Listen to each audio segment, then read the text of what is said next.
So, eto nga, pinag-iisipan ko na naman kung paano ko lilinisan ang aking hardin.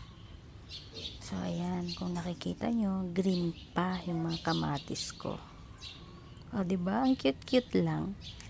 Kaya naisipan kong talbusan tong mga kamote ko. O, dahil maaga pa nga, ayan na ang aking ginawa pagkagising ko. Inisip ko anong lulutuin ko kinaumagahan. So, ayan, nakita ko masyado nang makapal ang mga kamote ko. Kaya ito, tinalbusan ko na sila. Naglinis na din ako. O, diba? Kakalinis ko nga, nakita ko, ang dami-dami na rin palang damo. Kaya dinamuhan ko na din siya. Pinutulan ko na yung mga kamote ko kasi mabilis lang naman silang lumago.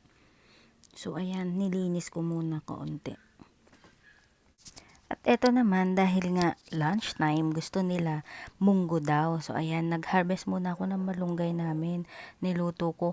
Sabi ko, wala tayong munggo, matagal pa yon. So, naisip ko, may papaya kasi kami sa ref. Parang nag-aano akong, gusto ko ba ng gata na may papaya? So, ayan, dahil wala kaming pork, chicken na lang yung igigisa ko dyan.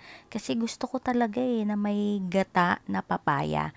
So, ayan, ginisa ko muna yung chicken. Tapos, yung papaya, ni-ready ko na din. So, ayan. Ngayon lang ako magluluto kasi wala akong pasok. Kaya, eto, niluluto ko. Wala kasi tayong magawa sa bahay Kaya, ayan, habang walang pasok, ako muna ang tagaluto ngayon. So, ayan, fresh na fresh yan yung malunggay ko. O, diba? Ayan na, kunukuluan na siya. At ready na kaming kumain. Pero hindi pa dyan natatapos kasi habang nagluluto ako, marami pa tayong ginagawa. Ayan, kung makikita nyo, naglaba nga rin pala ako ng carpet namin. Maaga pa lang yan ha, kasi nga inahabol ko yung araw. Gusto ko kasi matuyo agad-agad yung carpet namin kasi ilalagay ko yan sa taas namin. Ngayon lang kasi yung araw ko na parang sinipag akong gumising ng maaga. So ayan, nilaba ko na siya at naglinis na din ako. O, diba? Nasampay ko na para mamaya tuyo na yan. Oh, habang inaantay ko nga pala yung isang labahin ko, umakyat naman ako para ayusan naman yung kwarto ni Feby. Ayan. So, gusto ko na namang ibahin kasi magmo-module na po muna siya. Kaya ipinahiram ko muna yung table ng dada niya dito sa kwarto niya. So, ayan, nag-iisip ako kung paano ko na naman siya lilinisan, aayusan dahil nga sa maliit lang naman yung kwarto ng aming baby lab-lab. So, eto na. At naipasok na namin. Nagpasama nga pala ako dyan kay Mahal kasi hindi ko kayang ipasok mag-isa yung kanyang table. Nga masyado akong sinisipag ngayong araw na ito, naisipan ko na rin, ayan, magwalis, magpalit na naman ng kortina niya. Kasi nga, matatagalan bago ulit kami magpalit ng kortina. Kasi by next week, aalis na naman po ang lola nyo. So, ayan po si Feby Joy, nakaupo lang po siya dyan kasi kagagaling lang po niyan sa sakit. Kaya hindi ko muna siya masyadong pinaggagalaw. So, ayan na nga po at magla-lunch time na kami dahil gustong-gusto nilang tikman yung aking papaya with gata. So, ayan, masaya po kami nagla-lunch time dahil nga po sa ngayon lang po kami pare-parehong walang pasok at para lumakas po agad-agad si Feby Joy kasi nga po galing lang po siya sa sakit. Uso na naman po kasi ngayon ang sakit kasi sobrang init po ng panahon.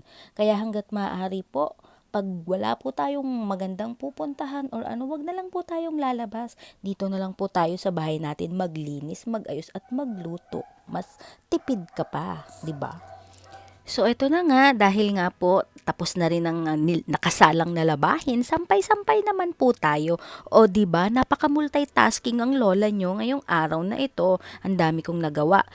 Take note, 2 days lang po ang rest day ko. So, ayan po ang mga ganap pag wala po akong pasok. So, pagkatuyo ng mga labahin, sampay agad-agad para mamaya tuyo na ulit yan.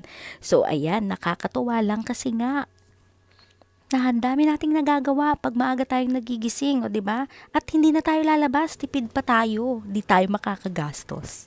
So ito nga, isisingit ko nga pala yung paglagay ko ng mga mirror sa may hagdan namin. Naalala ko lang kasi hindi ko pa siya matapos-tapos hanggang ngayon.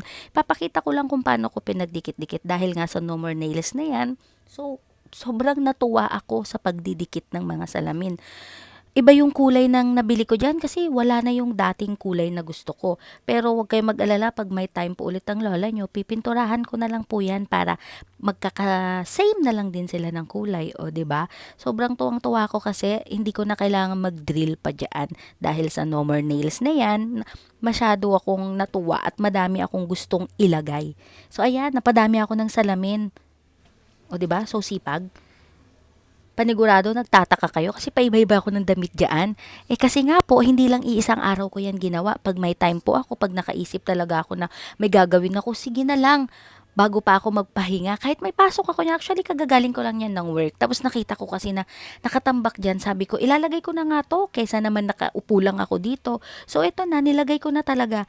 Hindi ko na inantay dyan si Mahal kasi may meeting na siya dyan. Kung makikita nyo, kasama ko siya palagi. Pero this time, hindi na. So, ayan. O, diba? Ang ganda, ang cute. So, next time na lang po yung pagkakaparehas nila ng kulay pag napinturahan ko na. Wala pang time ang lola nyo ngayon eh. O, diba? Comment down below naman kung maganda siya. So, eto naman. Ayan. Noong una, nilagyan ko to ng carpet, pero sabi ko, wag na lang. Kasi parang hindi niya maitulak yung upuan niya eh. Kaya wag na lang din lagyan ng carpet. At yung baby love din namin nagsabi na wag na lang, mami. Kasi naka-tiles naman. Sabi, actually, siya lang talaga yung naka-tiles na kwarto eh. Yung kwarto namin, hindi pa. Wala tayong budget para dyan eh. O, di ba? So, okay na. Ready na ulit siya mag-module. Oh, sunod naman natin yung kwarto namin. Naayos ko na din naman yun actually. Kaya eto na, isusunod ko na lang siyang ipapakita sa inyo. Pero hindi naman siya ganun kaayos. Parang nagpalit lang din ako ng mga bedsheet, ganun. O, diba? Natutuwa lang akong ayusan lagi yung kwarto niya. Ayan, ito naman po yung kwarto namin. Oh.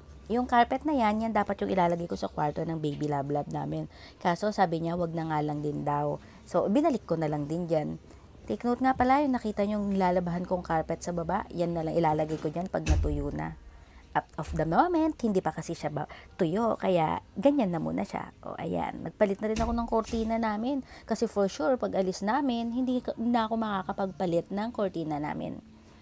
Ipupunta ko kayo kung saan po kami pupunta by next month. Maraming salamat po. Thank you for watching. Okay na yung room namin. Pagugulat na naman si Mahal niyan kasi nakapag-ayos na naman ako ng buong bahay. Wala nga po pala ang Mahal ko. Nasa work po. On-site po siya ngayon. Thank you for watching. Bye!